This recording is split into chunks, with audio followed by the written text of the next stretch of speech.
तर नमस्कार मंडळी, कशा आहात तुम्ही? श्री स्वामी समर्थ.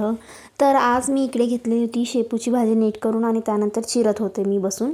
त्यानंतर स्वयंपाकाला लागायच्या अगोदर म्हणलं की कॉफी करून पिऊया. तर आज ह्यांना सुट्टी होती, हे देखील घरी होते, तर यांना आणि माझ्यासाठी मी कॉफी करून पिले.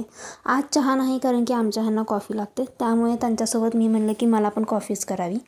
त्यानंतर कॉफी करून लागले स्वयंपाकाला. इकडे शेपूची भाजी बनवून घेतली, चपात्या माझ्या ऑलरेडी बनवून झालेल्या आहेत आणि कोथिंबीरची पेंडी ॲक्च्युली माझ्याकडे खूप होती, म्हणजे मी एक आणलेली होती आणि यांनी एक आणली. मग म्हणलं एवढं कोथिंबीर भाज्या करून तर संपणार नाही, त्यामुळे इकडे घेतला आज कोथिंबीरची वडी बनवायला.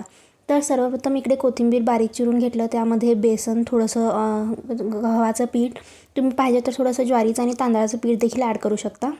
त्यानंतर त्यामध्ये अद्रक लसूणची पेस्ट, हळद, लाल मिरची पावडर, धने पावडर, जिरे पावडर, आणि जिरे मला ॲक्च्युली आपूट जिरे आवडतात, त्यामुळे मी आपूट जिरेच यामध्ये घातलेले आहेत.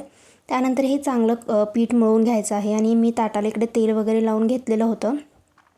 तर त्या ताटामध्ये आपण हे जे सर्व मिश्रण आहे कोथिंबीर वडीचं, ते मस्तपैकी स्प्रेड करून घेणार आहोत आणि त्याच्यावरून मी तीळ घातलेलं आहे. तीळ खूपच छान लागते कोथिंबीर वडीवर. तर त्यानंतर इकडे मी बघून घेतलेलं होतं, तर माझं कोथिंबीर वडी शिजून मस्त झालेलं होते. त्यानंतर मी यांना पटकन तळून घेतलं, कारण की आता जेवायला बसायचं होतं.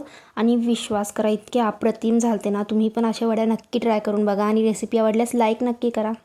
Thank you so much.